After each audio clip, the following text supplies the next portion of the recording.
Bom, nós dissemos domingo passado que hoje nós íamos falar de um assunto que o escritor chama de regra 1090. Ele diz assim: não é o que nos acontece que mais importa. O que mais importa é o que nós fazemos com o que nos acontece. Então, ele diz: essa é uma regra diretamente ligada ao poder do foco. Essa regra diz que o que acontece com as pessoas no seu dia a dia, preste bem atenção, o que acontece com as pessoas no seu dia a dia é apenas 10% do todo do assunto, é apenas 10% o que acontece. Agorinha você vai entender. Ele diz, por exemplo, passar no vestibular é apenas 10%. Os outros 90% é você fazer a faculdade, fazer o curso. Ganhar um sorteio é apenas 10%.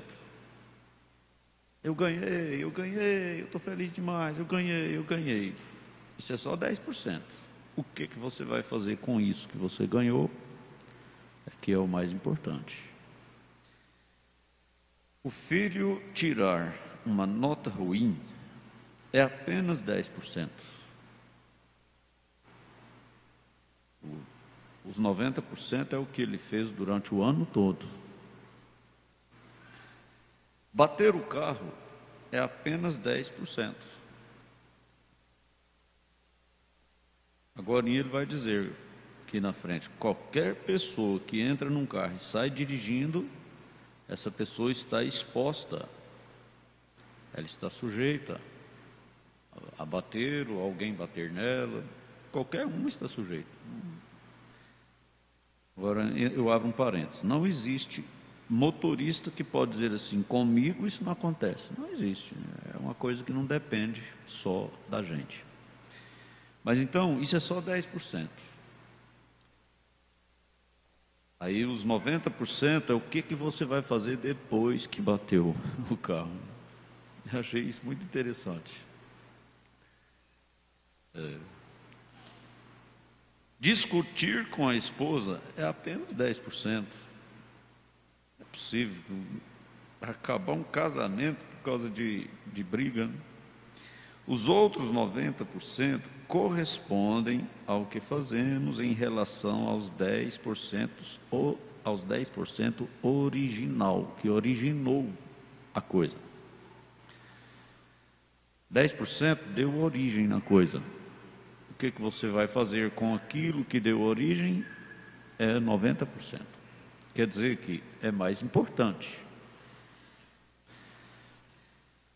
Aí ele continua dizendo: passar no vestibular corresponde a 10%, porém a maneira que vou encarar a faculdade, a profissão, mesma profissão depois de formado, corresponde aos 90%.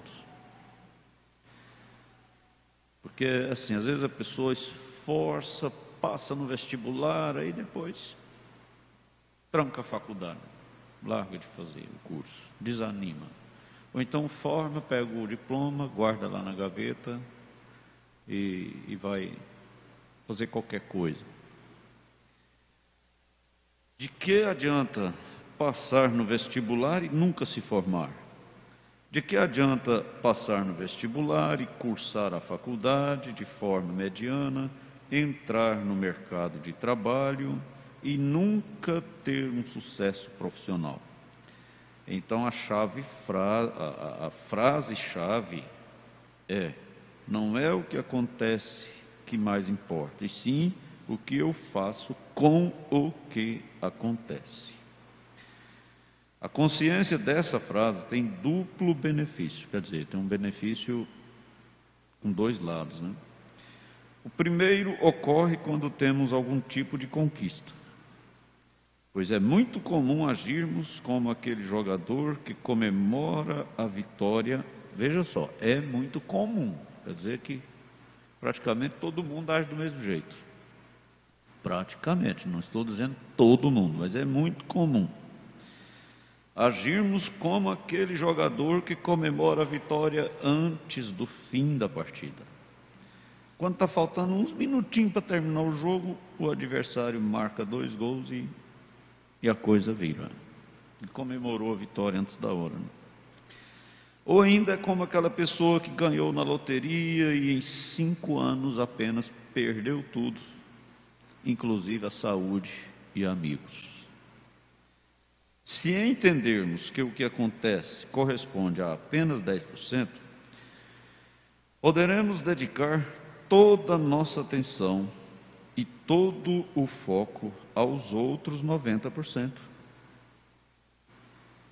Coloque o foco, a atenção, o interesse, o esforço na parte mais importante da vida.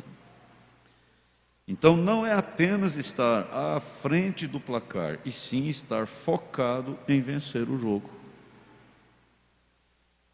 Não é apenas tirar a melhor nota da sala e depois aquele aluno que às vezes colava de você virou um doutor e você não passou de alguém desistente.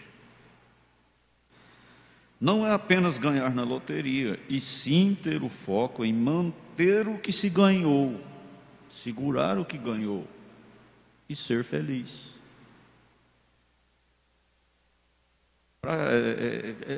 Dizem que é assim, todo mundo que ganha na loteria fica mais pobre depois do que antes.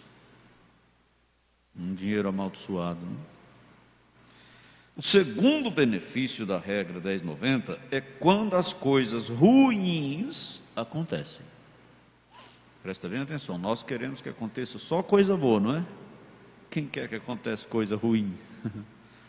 Ninguém. Mas aí, eu gosto das observações desse moço aqui. É como o pastor Joaquim disse domingo passado, né? Você encontrar um psicólogo que te ajude é como você... Como é que foi a expressão dele, irmão Dailton? Você lembra? Hã? Fala mais compassado.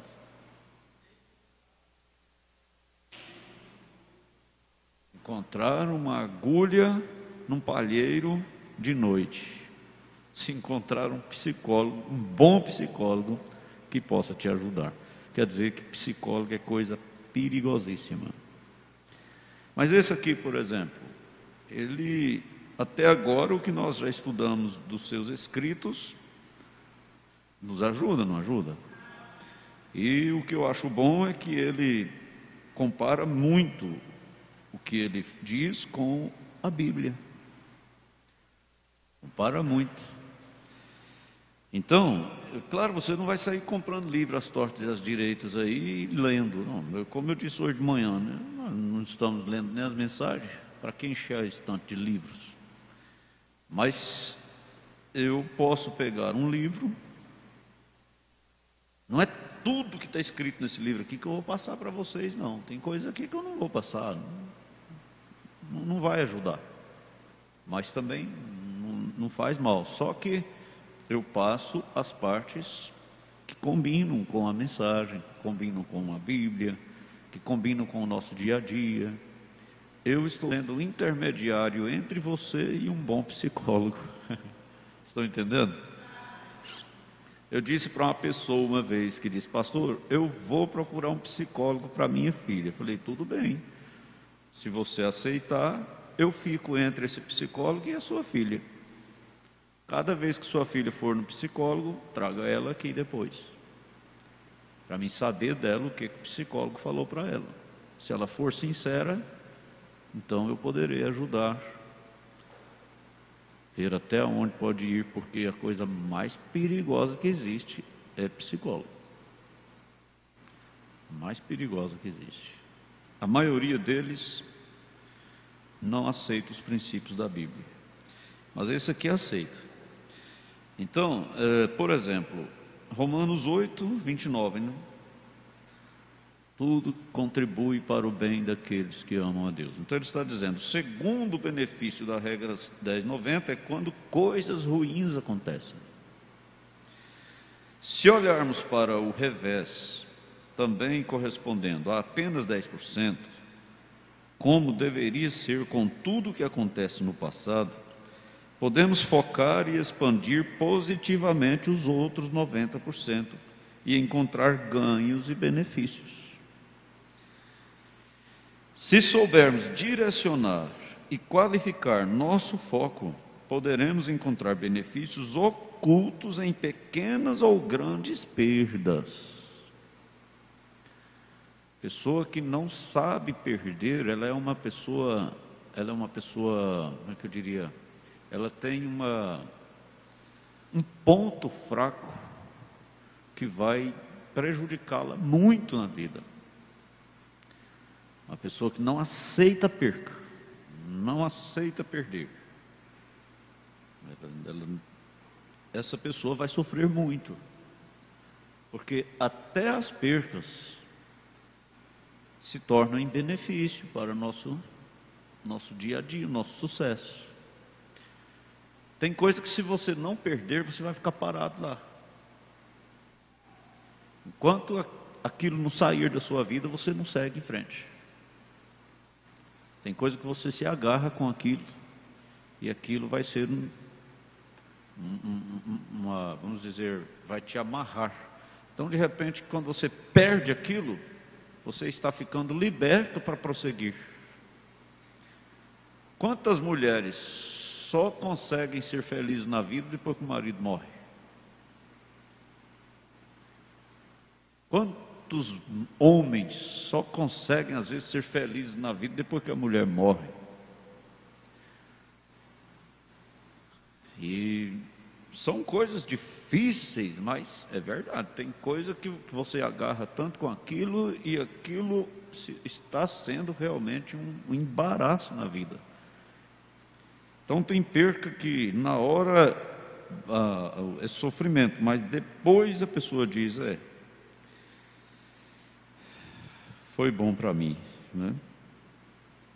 Não que o benefício oculto tenha de necessariamente ser mais vantajoso que a perda, e sim focar com sabedoria os outros 90% do ocorrido e tirar algum proveito ou aprendizado mesmo com a dor.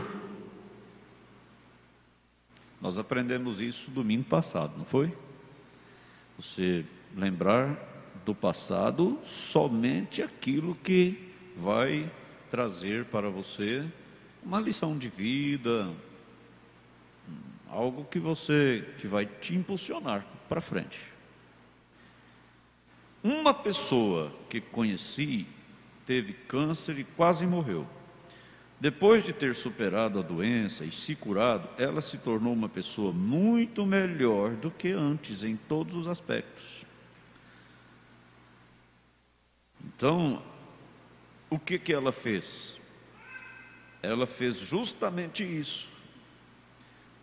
Ela focou apenas 10% no câncer e focou 90% na cura do câncer.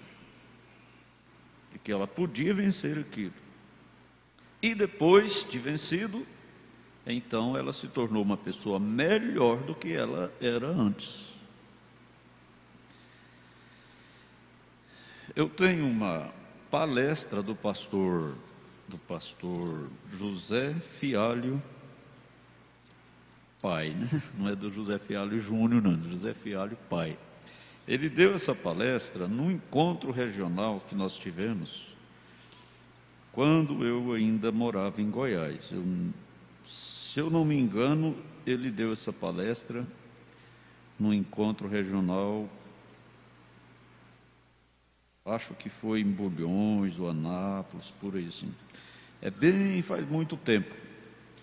E eu guardei, isso me acompanha desde lá, sobre o poder que nós temos no falar.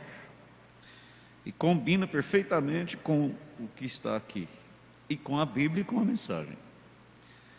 Então, eu vou prosseguir aqui. Eu não vou ler alguns casos que ele conta aqui, porque isso aqui é justamente o que nós já falamos. Ele vai dar apenas exemplos sobre a pessoa bater o carro, e aí ela desce do carro e põe a mão na cabeça e xinga o outro e fala os absurdos, e agora, e não sei o quê, e aquele problema todo. E então ele diz: isso não vai trazer um bom resultado. Aí ele fala sobre alguém, né, que bateu o carro, e quem estava com ele pensava que ele ia fazer o maior escândalo porque bateu o carro. Ele desceu tranquilo, nem ficou com fôlego cansado.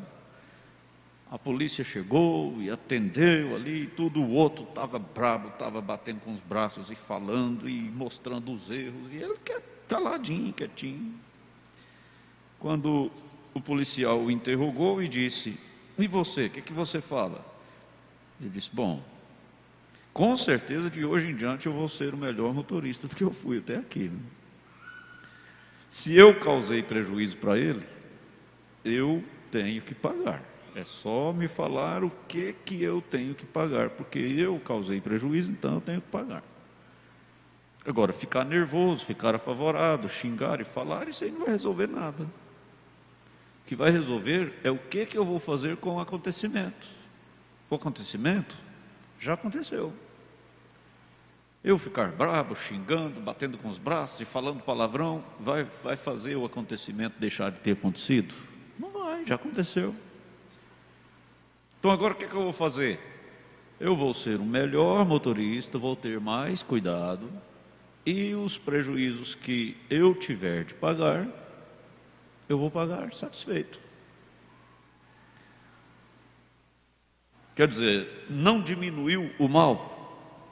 Ele disse: eu foquei 90% no conserto dos carros, no acordo que tínhamos que fazer, no bem que aquela lição me trouxe, e apenas 10% no acontecimento.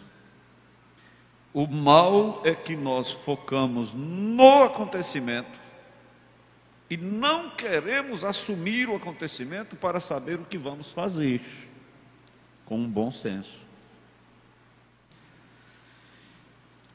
Então, ele conclui aqui dizendo assim: você, onde está colocando sua energia, sua atenção, no que lhe aconteceu ou no que você vai fazer em relação a isso? Então, eu acho isso aqui muito interessante, porque nós desgastamos, irmãos.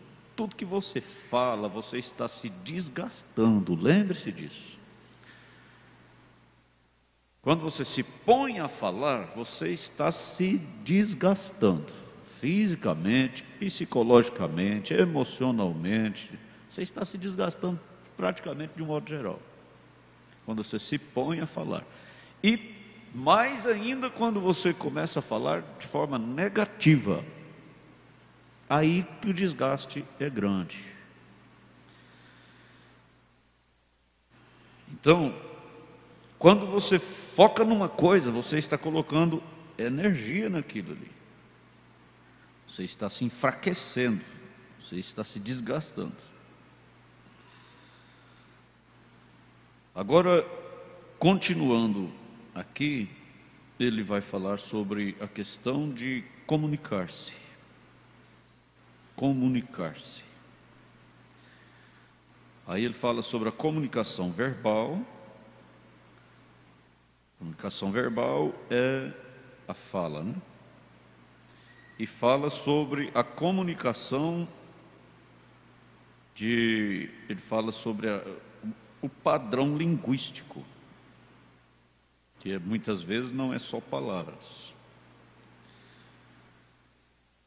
Então, comunicação verbal são como setas que não voltam depois de serem lançadas. Não adianta você querer dizer assim: eu retiro o que eu falei. Depois que falou, meu irmão, Tem jeito de retirar, não, retirada, que jeito? Se existe uma coisa que não apaga, são palavras. São palavras. Vocês já ouviram falar no grande gravador de Deus? Quem já ouviu falar? O irmão Brana falar sobre isso. O grande gravador de Deus. São as ondas. Agora mesmo estão passando ondas aqui, ó. E elas são infinitas. Tudo que nós falamos vai nessas ondas. São infinitas, elas não têm retorno. Quando chegar diante do trono branco, a pessoa dizer assim: não, eu não falei isso, não tem como. Ela vai ouvir a voz dela falando nessas ondas aí. É melhor a gente não falar do que dizer eu retiro o que eu falei. Tudo bem, eu retiro o que eu falei, é uma atitude de reconhecimento que errou, tudo bem. Mas que aquilo vai ser apagado, não vai não. Então, são setas que são lançadas. Ou seja, falou, está falado. Por isso que entra a lição que o irmão Brana nos dá a respeito dos apóstolos. E disse: eles eram homens de poucas palavras. E nós devemos ser pessoas de poucas palavras, sabendo que a palavra, ela vai e não volta. Ela não tem retorno, ela não tem como ser apagada. E ela traz os seus resultados, que não tem jeito. Ele diz assim: a palavra estrutura a realidade. Quando nós falamos, nós estamos colocando para fora algo que está dentro de nós. Então ela mostra que por meio de emoções, produzidas principalmente pelas palavras faladas, a estrutura molecular da água foi alterada. A ciência mostra isso. Então, existem coisas que não tem jeito. Ele está falando de uma experiência que os cientistas fizeram aqui, né? As palavras que nós falamos. Ele diz assim: desde a década de 2000, inúmeros cientistas buscam provar por meios científicos o poder das palavras. Inclusive isso aqui é um ponto de vista de um.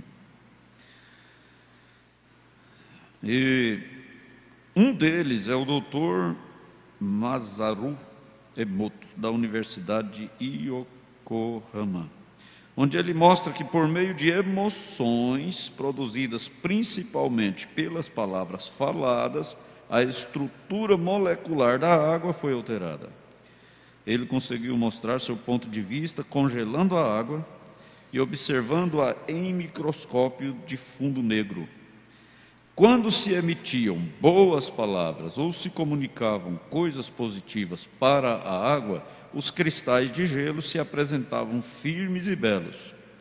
No entanto, quando se emitiam palavras negativas, acusadoras e grosseiras, os cristais da água congelada se tornavam disformes e escureciam. Foi o senhor, o irmão, ou foi o pastor Natanael que fez uma experiência uma vez no companheirismo aqui? Com duas, foi o irmão, não foi? O irmão lembra como é que era? Eu estou me lembrando, mas eu não sei falar. Fala, vem, fala para nós. Pega o microfone aí. Som. Ui. Era arroz, a gente usou arroz. Uhum. E colocava o arroz, cozinhava o arroz e separava 2 potinhos de arroz. Um para a gente falar só coisas boas para ele, elogiar, você é bonito, gosto muito de você, esse tipo de coisa. E o outro a gente xingava ele, falava coisas ruins para ele, maltratava ele de todo jeito. Era o grupo, na verdade. Esse trabalho ficou de xingar e falar essas coisas, ficou com a irmã Janinha. Aí a gente fez isso depois de... Cadê ela? Está aqui? Mas Janinha não está não, né? Se eu não me engano, foi uma semana mais ou menos. A gente deixou guardado e fomos ver o que a gente falou, coisas ruins para ele. Ele começou a mofar um mofo preto, aquele bolô preto normal de arroz, de comida estragada. E o outro, ele só começou a fermentar, mas não deu aquele mofo preto. Não estragou de vez como o outro, no mesmo tempo, os dois. Resumindo a isso. Eu me lembro dessa experiência. Há muito tempo, né? Mas veja que coisa. O arroz que a pessoa ficou falando coisa ruim dele, embolorou, né? O outro que falou coisa boa dele, conservou. Isso foi provado na nossa cara aqui, né? Foi provado diante de nós aqui. Agora a experiência do cientista com a água congelada. O que o Dr. Masaru nos mostra é que toda e qualquer palavra pensada, mas sobretudo proferida, traz em si um poder de alterar a realidade e até a matéria. Alterar a realidade e até a matéria. Gente, isso aqui é verdade. Isso aqui é a pura verdade. O profeta disse assim: até pensar, tudo bem, pensamento também tem força, mas se você não falou, isso pode parar por aí. Agora, quando você fala, aí a coisa é diferente. A verdade é que a palavra dita tem um poder atômico. Atômico. Ou seja, tem poder sobre a matéria. Poder atômico é poder sobre o que é formado de átomos, né? Independentemente da intenção do que foi comunicado. Não interessa a intenção. Falou, está falado. Aí eu vou chamar os irmãos de volta para aquilo que nós falamos um dia atrás, um domingo atrás, isso aí. Nosso cérebro não sabe a diferença das nossas intenções. Ele não sabe. Ele não sabe quando você está falando sério e quando você está brincando. Nosso cérebro não sabe disso. Ele entende tudo como uma ordem. É por isso que tem brincadeiras que pode ser muito prejudicial. Uma brincadeira com uma criança, uma brincadeira com ou aquela brincadeira com a gente mesmo. Não, eu estou brincando. Não, eu estou brincando. Aquilo pode resultar em uma realidade, porque, vou repetir, nosso cérebro recebe ordens. Não vai dar tempo, eu estou pulando muito aqui para chegar lá, mas está muito, não dá para chegar hoje não. Mas ele diz aqui num lugar aqui, que quando nós falamos assim, eu estou fraco, estou muito fraco, então o nosso cérebro entende, ele vai programar todos os nossos nervos, todo o nosso corpo para deitar. Para deitar, você não está fraco? Eu estou cansado, então o nosso cérebro vai fazer todo o trabalho que ele tem para fazer o seu organismo entender que ele tem que descansar. Então você vai se sentir mais cansado. Quando você fala, eu estou cansado, daí a pouquinho você se sente mais cansado, porque o cérebro está mandando mensagens para o organismo que ele tem que descansar. Ele tem que deitar, ele tem que parar, ele tem que sentar. Gente, a coisa é muito profunda. Muito profunda. Então, nossas palavras têm poder até mesmo atômicos, de mudar matéria. Eu tenho prova com plantação. A planta, ela sabe quando você está tratando ela bem e quando você está tratando ela mal. A planta sabe. Ela sente. Quem já mexeu com plantação sabe do que eu estou falando. Faz divisa.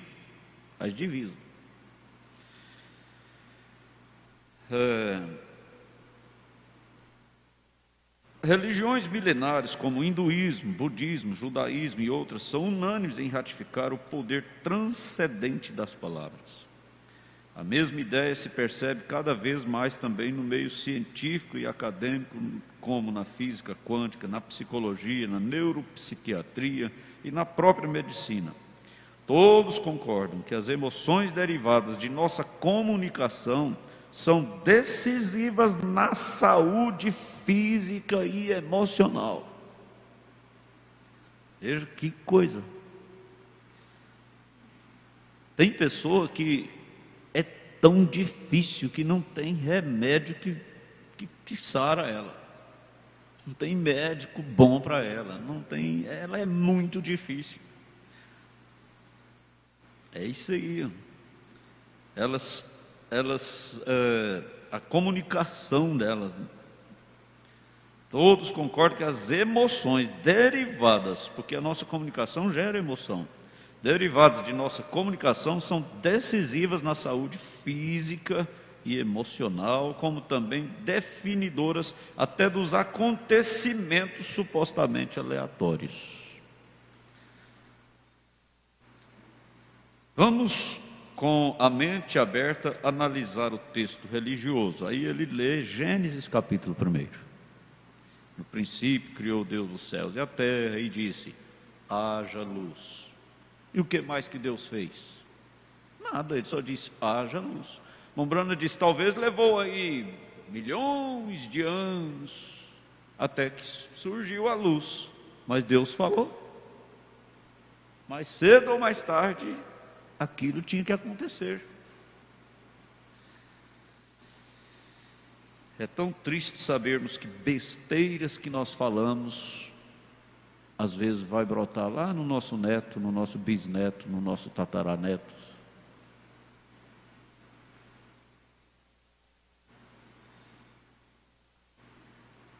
Eu queria adiantar um pouquinho aqui, para ver se eu consigo concluir a parte de hoje com isso aqui. Depois nem que a gente volta mais, mas vamos falar sobre o padrão linguístico, né, que ele disse.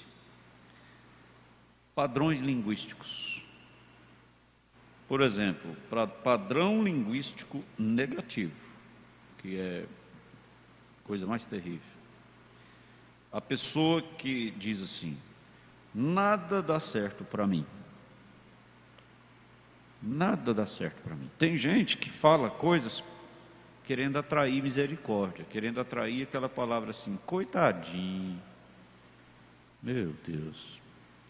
Coisa que eu não quero que ninguém fale a meu respeito é isso, tadinho dele. Não, pelo amor de Deus, não fale isso não. Não fale isso de mim não. Tadinho do Mandaildo. Não fale isso não, pelo amor de Deus. O Mandaildo tem que dizer assim, para, não fale isso não. Mas tem pessoa que faz tudo para ficar sempre ouvindo isso. Tadinho, tadinha. Deus me livre, misericórdia. Nada dá certo para mim. Como é que vai? Tudo bem, meu irmão? Não, estou bom não. Querendo dizer assim, tadinho, tá bom não? Tadinho. A pessoa tem que dizer assim: eu estou bem. É a lição da sunamita. Não é a lição da sunamita? Vai tudo bem. Tudo para mim é mais difícil do que para os outros. Não sei porquê, tudo para mim é mais difícil do que para os outros. Padrão linguístico negativo. Ué. Você está falando que então é. Tudo que eu começo eu não acabo. Padrão negativo. A vida não é fácil. Aí nós vamos lembrar do Collor. Pelo menos isso o Collor deixou de bom, né? Para de falar em crise, trabalhe. A vida não é fácil. Aí, vamos completar, né? A vida é dura para quem é mole. Não é assim que dizem? Não aguento mais essa vida. Gente, que isso? Você já viu pessoa falar isso? Não aguento mais essa vida. Me dá vontade de sumir, desaparecer. Olha, cuidado. A palavra não volta.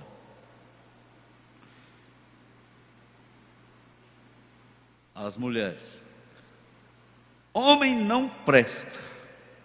Homem não presta. Então você nunca vai ter um homem que presta. Porque para você, homem não presta. Pronto, acabou. Aí o homem diz assim: mulher é complicada. Então você vai arranjar uma boa complicação para você. Dinheiro não dá em árvore. É negativo. Dinheiro não dá em árvore. Aí, se desse, então você ia lá e colhia, né? Mas não dá, então nunca vai ter dinheiro, né? Ai, eu vou ficar louca. Ai, eu vou ficar louco. Padrão linguístico que tem que ser corrigido. Como é que uma pessoa fica falando isso? Eu vou ficar louco. Eu vou ficar louco desse jeito. Olha, daí a pouco você está com um saco nas costas aí. Não adianta viver. Não adianta viver. Não vou conseguir. Meu filho, vai estudar, meu filho. Não, mãe, eu não vou conseguir. Eu não vou conseguir tirar nota boa. Eu não vou conseguir esse emprego. Eu não vou conseguir isso. Eu não vou conseguir aquilo. Aí vamos lembrar do hino da irmã Suzana. Vou conseguir com tua ajuda, Jesus. Por mais difícil que seja, nunca diga não vou conseguir. Só diga vou conseguir. Essa palavra não, ela deveria sumir da nossa língua, sumir do nosso vocabulário. Falar sempre sem ela. A palavra não. Não vai dar certo. Vai sim, vai dar certo. Não vai. Não vai dar certo não. Não, isso não vai dar certo não. Ninguém se importa comigo. A própria pessoa lavra a sua sentença. Ninguém se importa comigo. Ninguém gosta de mim. Não adianta tentar. Não adianta. Não adianta tentar. Ninguém me ama. Não sou uma boa mãe. Oh, que isso aí? Não sou uma boa mãe. O homem diz: eu não sou um bom pai, eu não dou conta de dar o que a minha família precisa, eu não dou conta, eu não sou, eu não consigo, eu não dou conta. Então, eu estou doente. É hipocondria que chama, é? É, irmã Thalita? Tem que fazer exames. Eu vou fazer exames porque eu estou doente. Vai lá, faz 1000 exames. Não tem nadinha, está tudo normal, mas está morrendo. Está morrendo. Doutor, mas o que está acontecendo comigo, doutor? Eu sinto tanto mal, doutor. Eu estou sentindo tanto mal. Não sei, não tem nada. Está tudo normal os seus exames. Está tudo normal. Não, vou procurar outro médico. Esse médico não sabe de nada. Enquanto não der que eu estou doente, eu não vou concordar. Né? Tem gente que é desse jeito. Ao invés de dizer, não, então tá bom, eu estou bem, eu estou sadio, estou forte. Eu acho que eu estou com depressão. Para com isso. Vamos combinar um negócio? Se o senhor falar para mim assim, pastor, eu acho que eu estou com depressão, eu vou dar um tapa na sua boca. Pá, cala a boca, rapaz. Se eu falar por irmão assim, eu acho que eu estou com depressão, você me dá um tapa na boca. Para, rapaz. Para com essa conversa, homem. Não diz o nortista, né?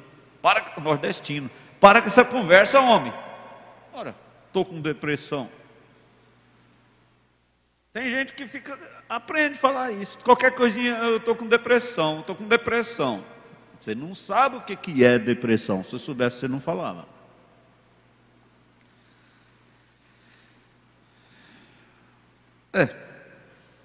Eu nasci para ser pobre. Não tem jeito não, eu nasci foi para ser pobre mesmo. Então tá, ué, você vai ser pobre até morrer. Você nasceu para ser pobre, eu nasci para ser pobre. O fulano, ei, mas que caboclo tem sorte. Meu Deus do céu. Não, a Bíblia diz: a sorte pertence a todos. A Bíblia diz: a sorte pertence a todos. Só que acontece que um é otimista, é esforçado, é dedicado, ele não é auto-miserável ou mísero. Tem dó de mim, misericórdia de mim, ajuda eu, me dá uma mãozinha, estou morrendo, não dou conta, não sou capaz.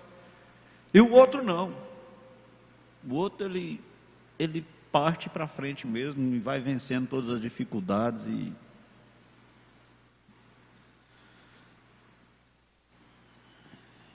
tem gente que sonha o tempo todo, mas nunca acorda. Nunca vou conseguir realizar meus sonhos. É só acordar que realiza. Quem sonha é quem está dormindo, não é? Vai ficar só sonhando a vida toda? Acorda, meu filho, acorda, minha filha. Vamos fazer o sonho acontecer, né? Eu acho que esse mês eu não vou conseguir pagar minhas contas. Ué, que isso? Você tem que falar o contrário. Deus vai me ajudar que esse mês vai sobrar. Que jeito que vai sobrar, mulher? Eu vou receber o mesmo salário. Não, mas Deus vai ajudar que esse mês vai sobrar. De repente começa a surgir coisas que você não esperava. Mas tem pessoas que nunca conseguem pagar as contas, porque antes de começar o mês já começa a falar: esse mês vai ser tão apertado, não vou conseguir pagar minhas contas. Ele está falando de padrões linguísticos, coisas que a pessoa costuma falar e fica falando. Ei, que crise, né? Rapaz, mas a crise está feia. Tem pessoa que você vai conversar com ela, a primeira coisa que ela fala é isso: rapaz, mas a crise está feia, né? Não existe crise. Não existe crise. A crise é a pessoa que cria. Ela é capaz de mudar completamente a situação dela no meio de todo mundo.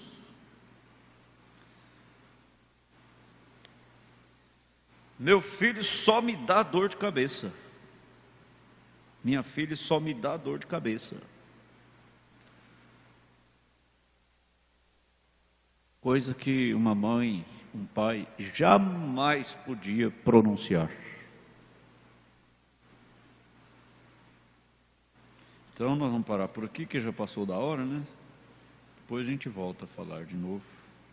Não deu nem para chegar aqui nessa palestra tão boa aqui, que eu guardo ela, os papelzinhos já estão até periricados.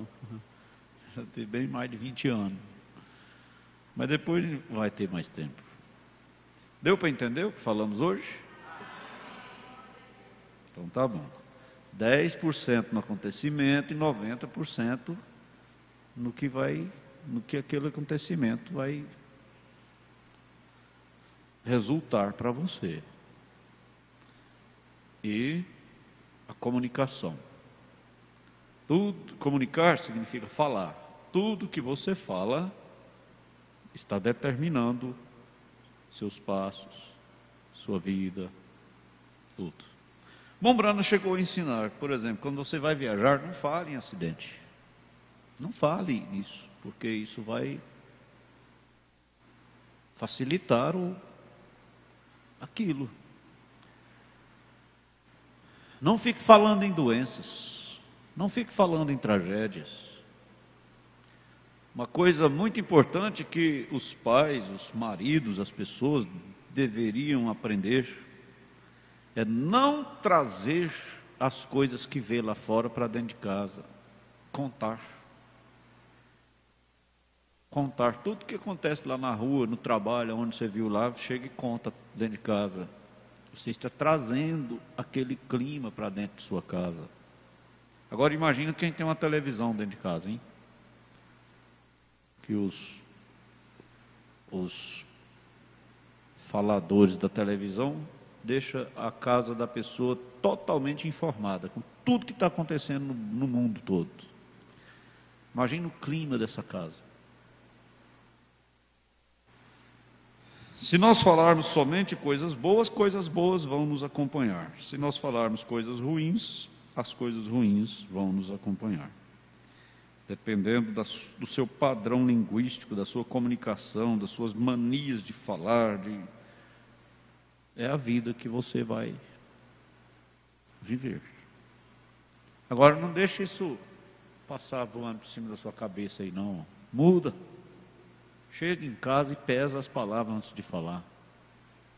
Aprenda a meditar no que você pensou primeiro, para depois você falar. Quantas coisas que eu penso e depois eu digo assim, não, eu não vou falar isso porque não devo falar. Pronto, pensei, mas não falei. É melhor do que falar sem pensar, não é? Mas e o café? Então vai lá e toma o cafezinho, viu? Falando coisa boa. Ei, cafezinho gostoso, esse cafezinho está com gosto de biscoito. Esse cafezinho está com gosto de sanduíche. De repente começa a aparecer sanduíche por aí, biscoitinho por aí, né? Mas você vai lá e toma o café e fala, que café doce, que café amargoso. Ah não, tomar só café. Aí nunca vai passar desse, né? Mas começa a falar assim, ai que cafezinho gostoso, está com gosto de requeijão. Né? Ah, obrigado. Obrigado pelo café, Jesus. Aí, de repente, as coisas começam a mudar, não é? Aprenderam a falar só coisas boas? Então tá bom, até daqui a pouco.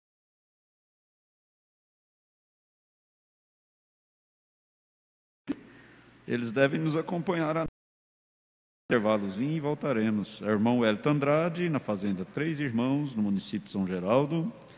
Irmão Selma e família em São Félix, Igreja de Bernardo de Saião. Irmão Belmiro, em Jaú, São Paulo. Daqui a pouquinho nós voltaremos para continuar esta bênção. Amém.